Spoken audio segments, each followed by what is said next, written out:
Hey, what's up all of my real estate peeps, rock stars, entrepreneurs, real estate investors? This is Brian Lucier with another episode of the Why Not Real Estate Podcast, Golden Nuggets, where we will take a tip, tactic, or technique and unpack it for you that you can take the golden nuggets that work best for you and implement them into your toolbox to be a more successful entrepreneur or real estate investor. Today, I want to talk about systemizing everything, making a checklist for everything that you do and why you want to do that. So years and years ago, when I started my property management business, I sat down in the local Starbucks with my laptop and for 3 months straight just thought of every possible aspect having to do with property management. And I came up with Bel Air Property Management. And that book is about 240 pages, and it talked about markets and everything like that, and how you do this, and how we would do this, how we would market, how would we do maintenance. Everything had a checklist. And this was fresh off the heels of Michael E. Gerber's E-Myth Demystified, the story all about pies. Well, this was all about property management for me. Why did I want to do that? Because I can't do it alone.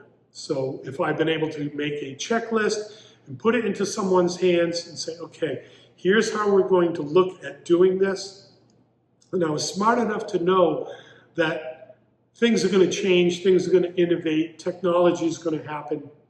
So even though I came up with this checklist, when I gave it to a maintenance guy, when I gave it to a property manager, when I gave it to an admin or office manager, I says, look, here's the framework that I built on what needs to happen, but it doesn't have to happen exactly like this. And I tell this to my team all the time. You're going to see things and hear things all day long that I'm not going to see and I'm not going to hear. So I want to be smart enough to listen to you. You're going to be my boots on the ground. I can give you an outline, a framework of how this should work, but you're going to see it in the trenches every day. If you say, oh, this isn't exactly how we should be doing this, we should try that, I'm going to say, great. Let's figure it out. Let's implement it. Tell me how it works. And if that's going to be the new way we do it, that's going to be the new way we do it. So why do I want to do this? So I can empower others to work autonomously and do what needs to be done. I don't want to be that manager that comes in and micromanages my team and say, do this, do this, do this, do this. I want to go in with my team and ask questions. Hey, how are we going to do this? How would you do this? If this was your building, what would you do? If you were paying the contractor for this, what would be important to you? And give my team the opportunity to look at what they're doing through a purpose, through a different set of eyes, through their own perspective. And I tell my maintenance guys all the time, if this was your property and you were paying the bill, how would you do it and how would you want to see it get fixed? And now here we are. We're several years later down the road. We've grown exponentially from that first property of 3 units to now we have 169 clients, give or take. Some have gone throughout the years, but I think we're at a good solid base of 80 clients right now, managing over 300 doors. And we do it because we have systems and checklists. And why? Because I want to delegate and elevate. I want to take what needs to be done, give it to someone who loves to do it, delegate it for them to do their job the best they can do, give them the tools and what they need to be successful to do their job, and then get out of their way and let them do it. Be a good manager, ask them what they need to be successful, and then give them those tools to be successful. And then step back and elevate myself so I can look at the whole business, what's going on, and what we need to do to innovate. Recently, I finished reading 0 to 1 by Peter Thiel, and he says so many businesses, even in property management, is we're just like the next business, or yeah, me too, or we're another one of those businesses. And the challenge is what can you do in your industry, in your world, in your business to add one. And what does add one mean? Like Amazon, right? Amazon started by selling books, and that's all they did. And then they added one. It's like, well, we could sell books and records. And now add one, add one, add one. You could get anything from Amazon. I've even seen that you can order a modular home from Amazon. But they took that basic online purchase principle model and expanded on it to add one, add one, add one. How do we do that in property management? It's going to be really difficult because we have a rental property, we have a tenant, we have a landlord, we have a building, and all these things kind of stay the same. So where is our add one opportunity?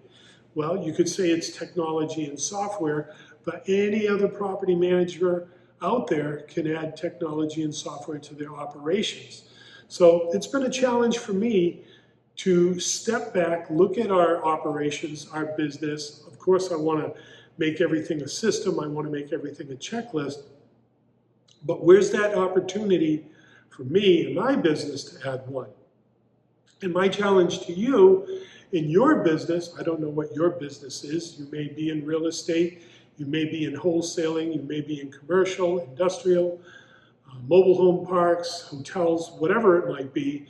How can you add one and not just be, yeah, we're the next property manager or we're the next commercial property manager. What can you do? What's that add one secret sauce? At the end of Peter Thiel's book, he sees the next big opportunity in energy. Energy has gotten through the roof expensive. There's solar, there's all these other types that were out there. He talks about the whole crash in solar energy, but what is that next sustainable energy that people are going to be able to get their hands on and really innovate, right? So that's energy, but what do we do for properties, right? Is it the way we do deals? Is it the way we run our business? Is it our customer relationships? What's that secret sauce? What's that Big Mac special secret sauce that we have that the other competition isn't doing? What's that way that we can add one?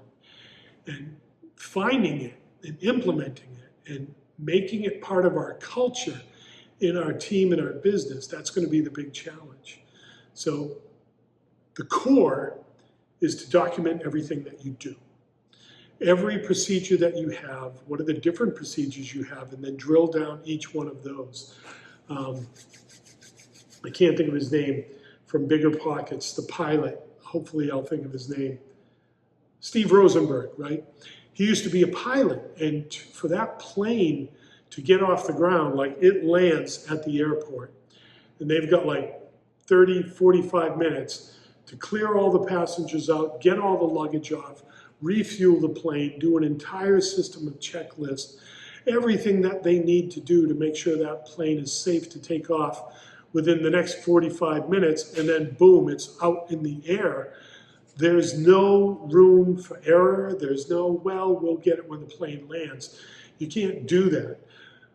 Can you do that in your business? In Steve Rosenberg's example, I saw him talk live at one of the events, and he said when they were building their property management team, their operational checklist, if, then, or, and then you do this, went all the way down the hall, some 700 feet of their checklist, just adding one thing to the other. They built the system that tight.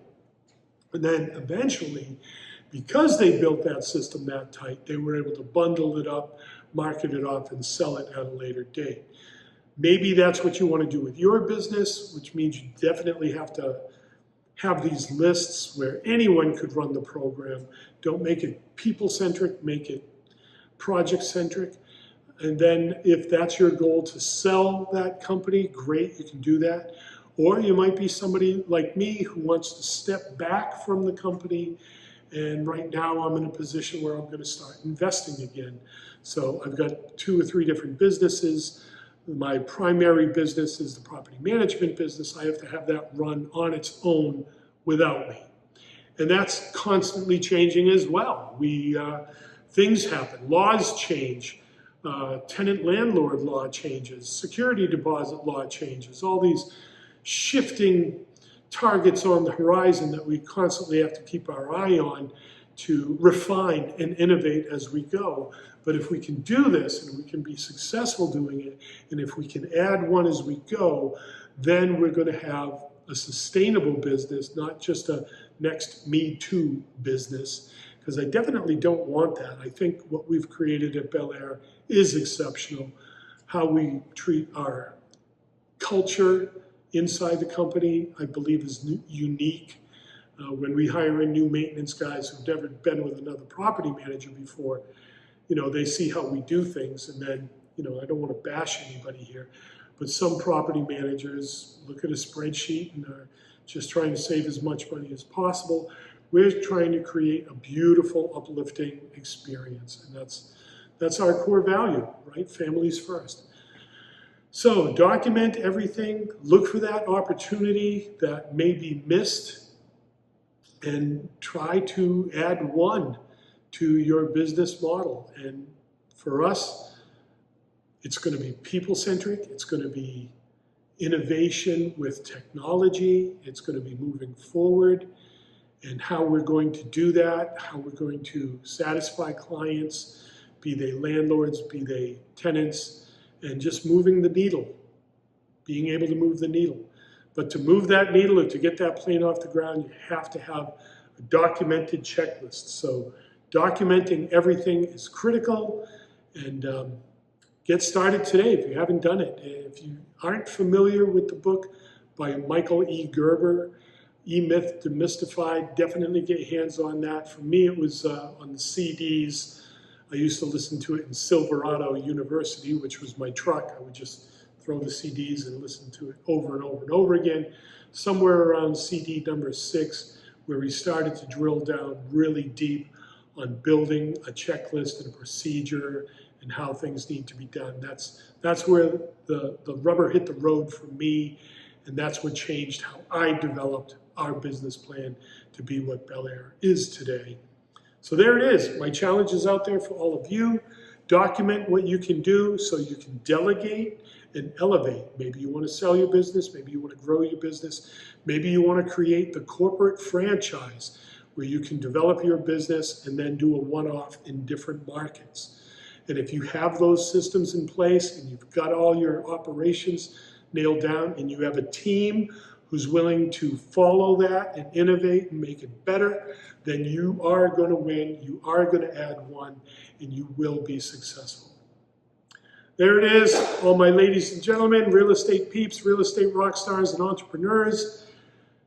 Brian Lucier from another episode of the Why Not Real Estate Podcast signing off, and we'll see you on the next one.